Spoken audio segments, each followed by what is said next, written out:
மனிதனை எப்படி படைச்சாருன்னு போன எபிசோட்ல நம்ம பார்த்தோம் இல்லையா? படைச்சிட்டு மனிதனை கொண்டு போய் ஒரு கார்டன்ல போடுறாரு. இது ஏன்னு எப்பயாச்சும் நீங்க யோசிச்சு பார்த்துருக்கீங்களா? ஏன் ஒரு கார்டன்ல போய் போடணும்? கார்டன்னா என்ன? ஒரு தோட்டம். இத்தனை விஷயங்களை படைத்த அந்த கடவுளால ஒரு ஆஹ், ஒரு குடிசையையோ, ஒரு வீட்டையோ, ஒரு மாளிகையையோ, ஒரு பேலஸையோ கட்டி அங்க கொண்டு வந்து அவனை உட்கார வச்சிருக்கலாம்ல. அதெல்லாம் விட்டுட்டு ஏன் கடவுள் ஒரு தோட்டத்தை உண்டாக்கினார்? அதை பத்தி தான் நம்ம இன்னைக்கு பார்க்க போறோம். எல்லாருக்கும் வணக்கம். மீண்டுமாக இந்த பைபிள் ஆய்வு சீரீஸான ருசித்து பாருங்கள்ல உங்களை சந்திப்பதில் மிக்க மகிழ்ச்சி. இன்னைக்கு நம்ம பார்க்க போற வேதாகம பகுதிங்கிறது ஜெனசிஸ் சாப்டர் 2 வெர்ஸ் 8 and 9. இந்த 2 வெர்ஸ் தான். ஸோ அதில் பார்த்தீங்கன்னா வெர்ஸ் 8ல பைபிள் படிப்போம். அதில் The Lord God planted a garden eastward in Eden, and there he put the man whom he had formed. And out of the ground the Lord God made every tree grow that is pleasant to the sight and good for food. The tree of life was also in the midst of the garden, and the tree of the knowledge of good and evil. So இந்த பகுதியை பற்றி தான் நம்ம பார்க்க போகிறோம். இப்போ இங்கே Lord God அப்படின்னு அந்த 8வது வசனத்தில் இருக்கிறது நம்ம ஏற்கனவே போன எபிசோட்ல பார்த்த அதே எக்ஸ்பிரஷன் தான், யாவே த எலோஹீம் அப்படிங்கிற அந்த எக்ஸ்பிரஷன். ஸோ இந்த பர்சனல் காட் ஆஃப் இஸ்ரேல் அவரை பற்றினா இது. அவர் என்ன பண்ணுறாருன்னு பார்த்தா ஹீஸ் பிளான்டிங் அ கார்டன், அதாவது விதைக்கிறார் அப்படின்னு வருது.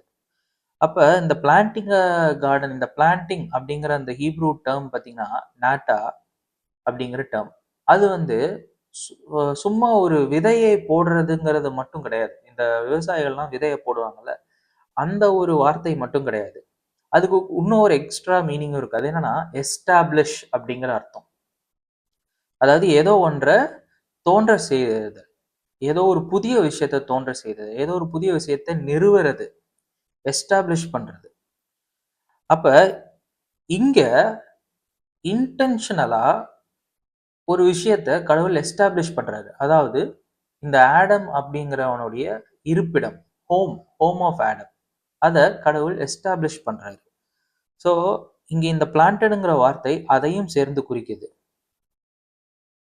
அது மட்டும் இல்லாம என்ன பிளான் பண்றாரு கடவுள்? ஒரு கார்டன், ஒரு தோட்டத்தை உருவாக்குறாரு, ஒரு இதை வைக்கிறாரு.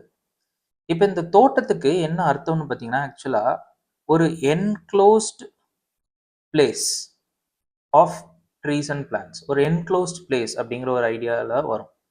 இது வந்து ஒரு கல்டிவபிள் லேண்ட். ஏன்னா அது நேச்சுரலா க்ரோ ஆனா அதுக்கு பேர் ஃபாரஸ்ட்.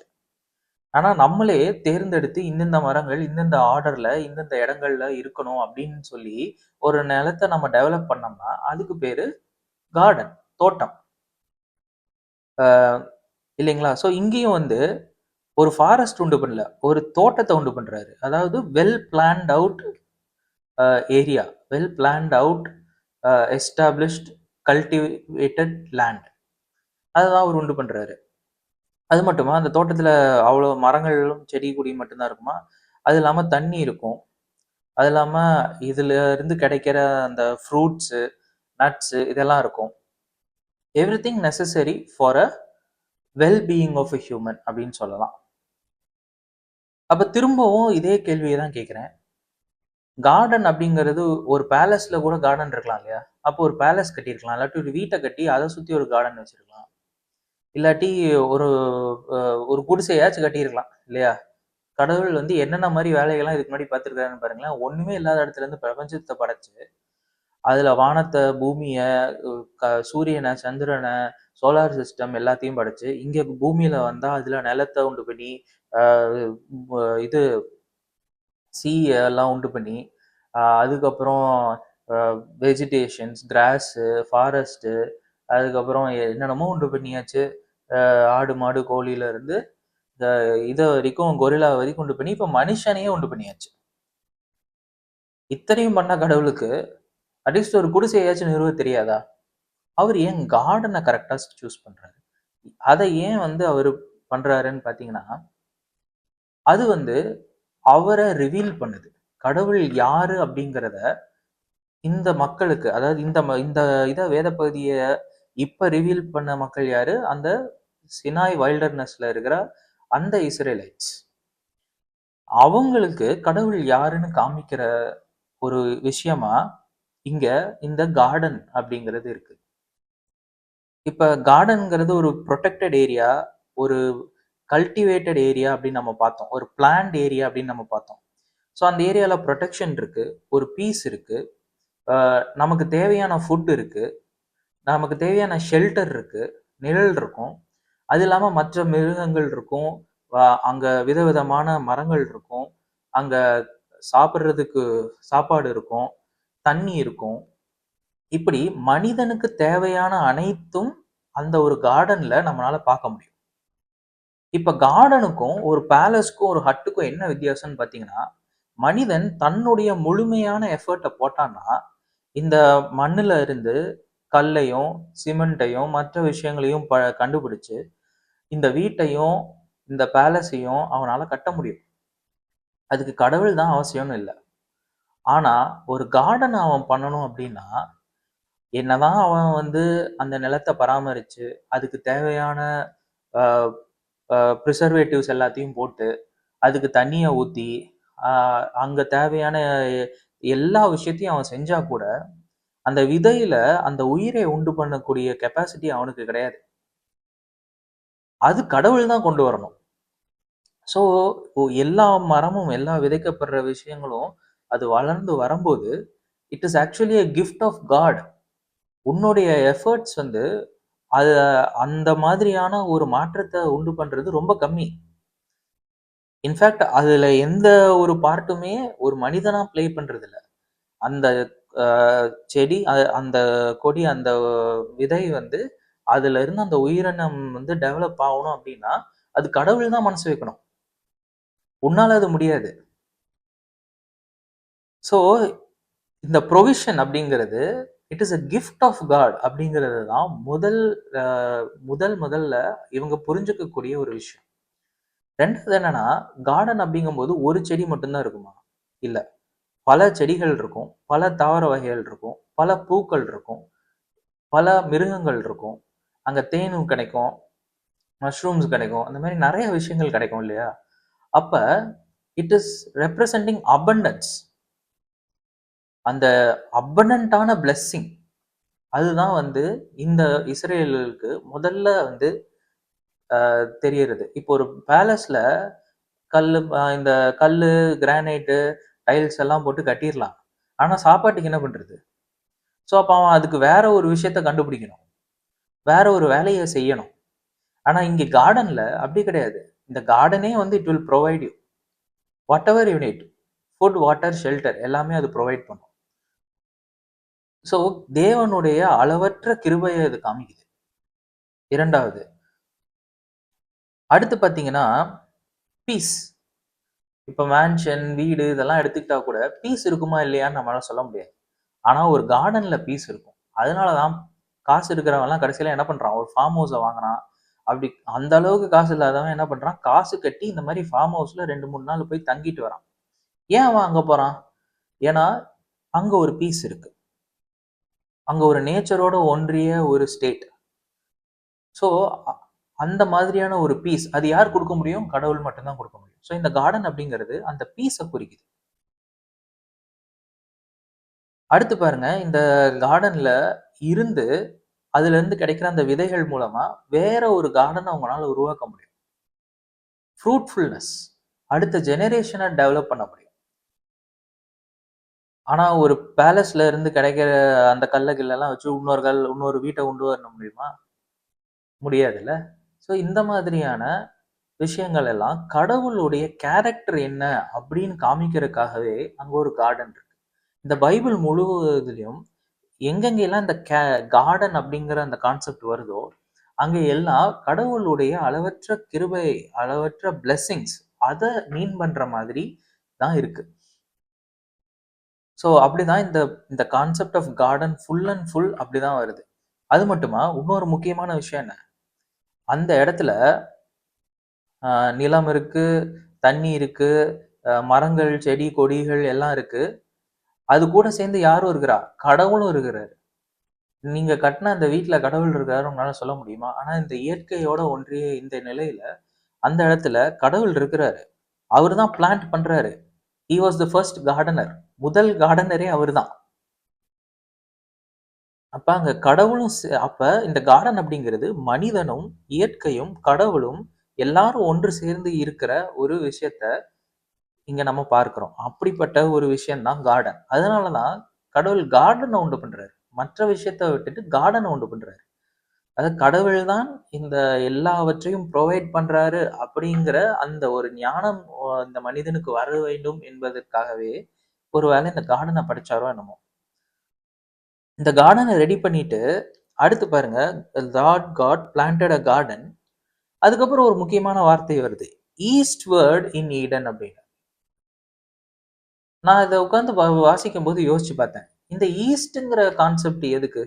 கார்டன் எங்க இருந்தாலும் ஒரு கார்டன் கார்டன் தானே. சும்மா இப்படியே சொல்லியிருக்கலாம்ல, ஒரு கார்டனை உண்டு பண்ணாருன்னு சொல்லி நிறுத்தியிருக்கலாம்ல. அது ஏன் ஈஸ்ட்? இப்ப இதுக்கான முழுமையான விளக்கம் எனக்கு தெரியல. ஆனா நான் வாசிச்ச வரைக்கும் எனக்கு புரிஞ்ச ஒரு விஷயம் என்னன்னா, இப்ப இந்த மக்கள் எங்க இருக்கிறாங்கன்னு பார்த்தா, அந்த சைனாய் வனாந்தரத்துல இருக்கிறாங்க. அங்க இருந்து அவங்க இன்னும் ஈஸ்ட்டுக்கு டிராவல் பண்ணி தான் இவங்களுடைய அந்த ப்ராமிஸ்ட் லேண்ட், கடவுள் இவர்களுக்காக ப்ராமிஸ் பண்ண அந்த கானான் தேசம் இருக்கிறது. ஸோ ஒருவேளை அதை குறிக்கிறதுக்காக இங்க அந்த ஈஸ்ட் வேர்டுங்கிற கான்செப்டை கொண்டு வந்தாங்களா இல்லையாங்கிறது ஒரு ஒரு யூகம். அது என்னுடைய ஒரு யூகம். ஸோ எப்படி இந்த மாதிரி ப்ரொவிஷன்ஸ் இருக்கிற, அபண்டன்ஸ் இருக்கிற, ஃப்ரூட்ஃபுல்னஸ் இருக்கிற, பீஸ்ஃபுல்லா இருக்கிற ஒரு கார்டனை ஆதாமுக்கு ஏற்படுத்தினாரோ, அதே போல இந்த பாலும் தேனும் ஓடும் இந்த கானானை உங்களுக்கும் கொடுப்பேன். அப்ப இத கொடுத்த அதே ஆண்டவர் அதையும் உங்களுக்கு கொடுப்பாரு அப்படிங்கிற ஒரு கான்செப்ட்ல லிங்க் பண்றாங்களா அப்படிங்கிறது ஒரு கேள்வி. இது எப்படி ஈஸ்ட்ல இருக்குதோ அதே மாதிரி அதுவும் ஈஸ்ட்ல இருக்குது. ஸோ அதையும் கடவுள் ப்ரொவைட் பண்ணுவாரு அப்படிங்கிற ஒரு கான்செப்ட்ல இதை சொல்லியிருக்கலாம். ஆனா இதை தவிர மற்ற இடங்கள்ல பைபிள் முழுவதும் நீங்க படிக்கும்போது ஒரு விஷயம் தெரிய வருது. என்னதுன்னு பாத்தீங்கன்னா, எப்பப்பெல்லாம் மனிதன் கடவுளை விட்டு விலகி போறானோ அப்பெல்லாம் இந்த ஈஸ்ட் கிழக்கு தான் பார்த்து போவான். நீங்க பாருங்களேன், ஆதாம் ஏவாளுமே அவர்கள் பாவத்தை செஞ்சு தவறுனதுக்கு அப்புறம் அவர்கள் போற திசை கிழக்கா இருக்கும், ஈஸ்ட். அதுக்கப்புறம் பாருங்க, ஆப்ரஹாமுடைய நெஃப்யூ லாட், அவனும் இட் கோஸ் டு ஈஸ்ட். ஏன் இவங்களுடைய குழந்தைங்களே காயின் ஏபிள் எடுத்துக்கிட்டாலும் Cain goes and settles in the east. அப்படி நிறைய எக்ஸாம்பிள்ல நீங்க பாத்தீங்கன்னா, எப்பப்பெல்லாம் மனிதன் ஈஸ்ட் நோக்கி பயன் பண்றானோ, ஈவன் டவர் ஆஃப் பேபிள் அதுலயுமே he goes to east. So east நோக்கி இருக்கிற செட்டில்மெண்ட்ஸ் தான் வந்து ஒரு எக்ஸாம்பிள் ஆஃப், இது ஒரு பேட்டர்னா நம்ம பார்க்க முடியும். எக்ஸாம்பிள் சொல்ல முடியாது, இட்ஸ் அ பேட்டர்ன். ஸோ அப்படிப்பட்ட ஒரு பேட்டர்ன்ல எல்லாமே ஈஸ்ட் ஈஸ்ட் ஈஸ்ட்னு காமிக்கும் போது இங்க ஏன் ஈஸ்ட்னு வந்துச்சுன்னு எனக்கு உள்ள ஒரு கேள்வி. ஸோ அதுக்கு இப்படி ஒரு எக்ஸ்பிளனேஷன் இருக்குமோன்னு நான் வந்து யூகிக்கிறேன். சரி, அப்ப ஈஸ்ட்ங்கிற அந்த வேர்டு அங்க வந்துருச்சு. அடுத்து பாத்தீங்கன்னா இன் ஈடன் அப்படின்னு வருது. இப்ப ஒரு ஸ்டேட்மெண்ட் எடுத்துக்கோங்களேன். The king built a garden in Eden அப்படின்னு வரும். இல்லாட்டி இன் லண்டன் எடுத்துக்கோங்க. King built a garden in London அப்படின்னா என்ன? லண்டனை ஃபுல்லா ஆக்குபை பண்ணி ஒரு கார்டன் ரெடி பண்ணிட்டாங்கன்னு அர்த்தமா? இல்ல அவர் ஒரு கார்டன் உண்டு பண்ணாரு, அந்த கார்டனுக்கு லண்டன்னு பேரு அப்படின்னு அர்த்தமா? இது ரெண்டுமே கிடையாது தானே. நமக்கு தெரியும் லண்டன் அப்படிங்கிறது ஒரு மிகப்பெரிய ஒரு சிட்டி, அது பெரிய ஒரு ஏரியா. அந்த பெரிய ஏரியாக்குள்ளரே ஏதோ ஒரு ஏரியால ஏதோ ஒரு சின்ன பகுதியில ஒரு கார்டனை செட் பண்ணி இருக்கிறாங்க அப்படிங்கிற அர்த்தத்துல தானே வருது. இங்கேயும் பாருங்களேன், ரொம்ப கிளியரா அந்த ஹீப்ரூ வேர்பை கரெக்டா டிரான்ஸ்லேட் பண்ணியிருக்கிறாங்க இங்கிலீஷ்ல. Eastward in London, in Eden அப்படின்னு டிரான்ஸ்லேட் பண்ணியிருக்காங்க. அப்ப ஈடன் அப்படிங்கிறது ஒரு பெரிய பகுதி, சரிங்களா? அந்த பெரிய பகுதியில அந்த இடத்துல அதுக்குள்ளர ஏதோ ஒரு இடத்துல இல்லாட்டி அந்த ஈஸ்டர்ன் பகுதி ஆஃப் அந்த ஈடன்ல ஒரு நிலத்துல ஒரு கார்டன் அமைக்கப்பட்டது. அப்ப இந்த கார்டன் ஆஃப் ஈடன் அப்படின்னு சொன்னா அந்த ஈஸ்ட் ஆஃப் ஈடன்ல இருக்கிற அந்த கார்டன், காட்ஸ் கார்டன். ஸோ இந்த ஈடன்கிறது பெரிய பகுதியும் அதில் அதுக்குள்ளார சிச்சுவேட் ஆயிருக்கிற ஒரு கார்டன், அவ்வளவுதான். அதுக்கப்புறம் பாருங்க, and there he put the man whom he had formed. அப்ப கடவுள் இந்த கார்டனை தானே பிளான்ட் பண்றாரு. பிளான்ட் பண்ணிட்டு அந்த மனுஷனை அங்க கொண்டு வந்து வைக்கிறாரு. இப்ப இது கொஞ்சம் யோசிக்க வேண்டிய ஒரு விஷயமா இருக்குது. அதாவது மனிதனுடைய முதல் டாஸ்க் என்னன்னா இந்த கார்டனை பார்த்துக்கணும் அப்படிங்கிறது தான். அது நம்ம போக போக நம்ம படிப்போம். நீங்க படிக்கணும்னா 15வது வசனத்தை படிச்சு பாரு. இப்ப இதுல என்ன நம்ம புரிஞ்சுக்கணும் அப்படின்னா, மனிதனுக்கு இந்த கார்டனை வளர்த்துற கல்டிவேஷன் பண்றதுக்கான, அக்ரிகல்ச்சர் பண்றதுக்கான எல்லா விஷயங்களும் ஆல்ரெடி இந்த உலகத்துல இருக்கு. அப்படி இருக்கும்போது மனிதனுக்கு அதை பண்றதுக்கான அறிவையும் கொடுத்தாச்சு, அது எபிலிட்டியும் கொடுத்தாச்சு. அப்ப ஆதாம படைச்சிட்டு உனக்கு தான் நான் எல்லாமே கொடுத்துருக்கனே, நீ உன்னுடைய கார்டனை நீயே செட் பண்ணிக்கோ அப்படின்னு கடவுள் இங்க சொல்லல. கடவுள் என்ன பண்றாரு, இந்த கார்டனை நீ பார்த்துக்கோ, இதே மாதிரி மற்ற கார்டனை உருவாக்குன்னு சொல்றதுக்கு முன்னாடியே அவனுக்கு ஒரு கார்டனை அவர் ஆல்ரெடி ரெடி பண்ணி வச்சிருக்கிறார். ஸோ கடவுளுடைய ப்ரொவிஷன் எப்படிப்பட்டதுன்னு பார்த்தா, நம்மளுடைய தேவைகள் என்னன்னு முன்னாடியே அறிஞ்சு நமக்கு உள்ள தேவைகளை ஆல்ரெடி பூர்த்தி செய்ததுக்கு அப்புறம் தான் நமக்கான ஒர்க்கையே அவர் கொடுக்குறாரு. நமக்கான ரெஸ்பான்சிபிலிட்டியே ஆல்ரெடி அவர் பண்ணி வச்சதுக்கு அப்புறம் தான் வருது. அதை நம்மளா போய் தேடி அதுக்கான ஒரு சிச்சுவேஷனை உருவாக்கிக்கணுங்கிற அவசியம் கிடையாது. அதுக்கான மெனக்கெடுதல் செய்யணுங்கிற அவசியம் கிடையாது. ஆல்ரெடி எல்லாமே இருக்கு. நம்ம 2 கையும் எடுத்துட்டு கடவுளை அக்னாலேஜ் பண்ணி அதை அக்செப்ட் பண்ணா மட்டும் போதும். ஸோ அப்படிப்பட்ட ஒரு சிச்சுவேஷன்ல தான் ஆடமே வரான். அவன் கண்ணை திறக்கிறதுக்கு முன்னாடி, அவன் ஒரு கையை கூட அசைக்கிறதுக்கு முன்னாடியே அவனுக்கு தேவையான அனைத்தும், அவன் பராமரிக்க வேண்டிய அனைத்தும் ஆல்ரெடி அங்க இருக்கு, ஆல்ரெடி செட்டில்டு. திரும்பவும் சொல்றேன், இட்ஸ் அ கல்டிவபிள் லேண்ட். அப்ப எந்த இடத்துல எந்த மரம் நட்டணும், எந்த இடத்துல எந்த பூ மரம் இருக்கணும்னு ஆல்ரெடி பிளான் பண்ணி வச்சாச்சு. That is the God's provision. Already மனிதன் எப்படிப்பட்ட ஒரு இடத்துல இருக்கணும் அப்படிங்கிறத கடவுள் ஆல்ரெடி தீர்மானிச்சிருக்கிறார். அவன் வரதுக்கு முன்னாடியே தீர்மானிச்சிருக்கிறார். அதுக்கு அடுத்த ஸ்டேட்மெண்ட் பாருங்களேன், அது இன்னும் எக்ஸ்பேண்ட் பண்ற ஒரு statement. And out of the ground the Lord God made every tree grow that is pleasant to sight and good for food. எவ்வளோ ஒரு அற்புதமான ஒரு கான்செப்ட்னு பாருங்களேன். Every tree that is pleasant and good is form. ஒன்னு கூட miss ஆகல. அதாவது ஒரு பிளெஸிங் கூட அங்க மிஸ் ஆகல. எதெல்லாம் சாப்பிட்றதுக்கு நல்லா இருக்குமோ, எதெல்லாம் பார்க்கறதுக்கு நல்லா இருக்குமோ அதெல்லாம் அங்க இருக்கு. அனைத்தும் அங்க இருக்கு. Every thing is available. நான் இன்னொரு எனக்கு இந்த விஷயம் இல்லையே, அந்த விஷயம் இல்லையேன்னு சொல்லிட்டு அவன் அந்த ப்ரொடெக்டடான அந்த கார்டன்ல இருந்து வனாந்தரத்துல வெளியில ஃபாரஸ்ட்ல போய் அவன் அதை தேடணுங்கிற அவசியமே கிடையாது. எவ்ரி திங் இஸ் பிரசன்ட் தேர். எவ்வளவு ஒரு அபண்டன்டான பிளெஸிங் அது காமிக்குதுன்னு பாருங்களேன். இன்னொரு முக்கியமான விஷயம் நான் நோட் பண்ணது என்னன்னு பாத்தீங்கன்னா, பைபிள்ல அந்த ஆர்டர் பாருங்களேன். ஃபர்ஸ்ட் வந்து every tree that is pleasant to sight, அதுக்கப்புறம் தான் குட் ஃபார் ஃபுட். அப்ப இதுவும் ஒரு ஒரு ஒரு பிரமிக்கிற ஒரு கான்செப்ட் தானே. நீங்க யோசிச்சு பாருங்களேன், நம்மளுடைய வயிற்று பசிக்கு சாப்பாடு எப்படி இருந்தாலும் போதும் தானே. அது ஏன் அழகா இருக்கணும்? ஆனா அழகானதா அவர் கிரியேட் பண்றாரு. நம்மளுடைய கடவுள் ஒரு மிகப்பெரிய ஆர்டிஸ்ட். அவர் நம்மளை உருவாக்கும் பொழுது அவருடைய இந்த ஆர்ட்டை, அவருடைய இந்த அழக, அவருடைய படைப்பின் இந்த அழக ரசிக்கும் திறனை கொண்ட ஒரு மனிதனை படைத்திருக்கிறார். தன்னுடைய உடலுக்கு மட்டும் இல்லாம தன்னுடைய சோல் அதுக்கும் சேர்ந்து. இப்ப நம்ம ஒரு அருவியை பார்க்குறோம், இல்லாட்டி ஒரு ஒரு கியூட்டான ஒரு மிருகத்தை பார்க்குறோம், இல்லாட்டி ஒரு தேன் போன்ற ஒரு நல்ல சுவையான ஏதாவது ஒரு விஷயத்த சாப்பிடுறோம். அப்படிலாம் சாப்பிடும்போது நமக்கு ஒரு சந்தோஷம் வருது இல்லையா? இந்த மாரி எக்ஸ்பீரியன்ஸ் பண்ணும்போது ஒரு சந்தோஷம் வருது இல்லையா? அதையும் சேர்ந்தே அவரு குடுத்திருக்கிறார். அவன் எந்த பக்கம் திரும்பி பார்த்தானுமே, பார்க்கிறதுக்கு இனிமையான விஷயங்களா அங்க வச்சிருக்கிறார்.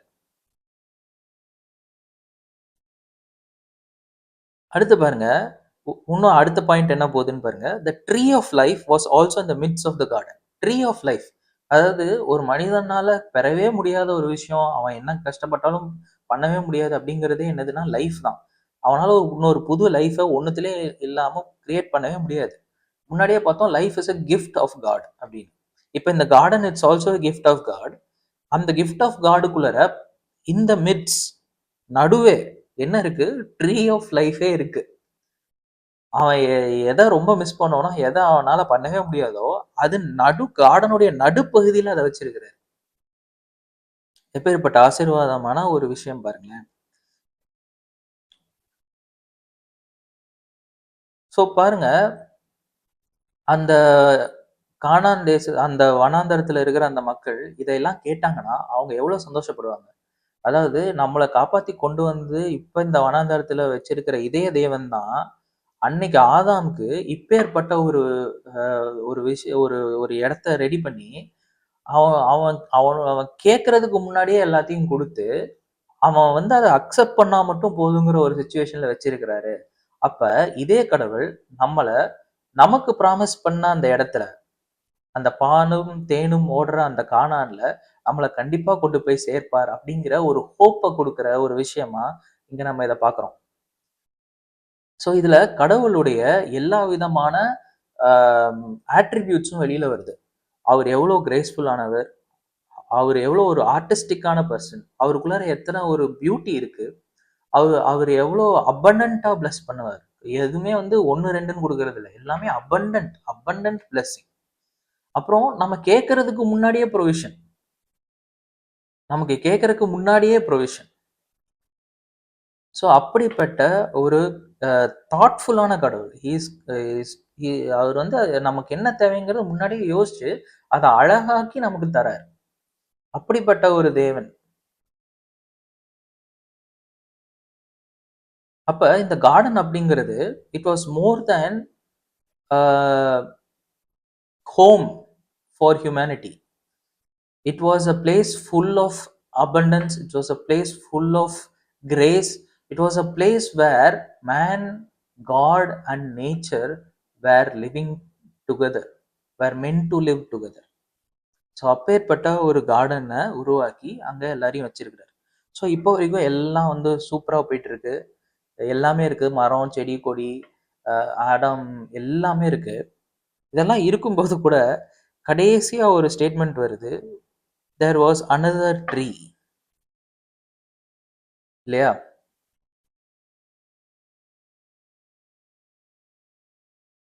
ஆ அந்த ட்ரீ தான் நம்மளுடைய ஹியூமனுடைய ஹிஸ்டரியே மாத்த போகுது. இப்ப யோசிச்சு பாருங்க, இந்த மாதிரி ஒரு இடத்துல கடவுள் கூட நீங்க வாழ்ந்துட்டு இருக்கீங்க அப்படின்னா, உங்களுடைய லைஃப் எப்படி இருக்கும்?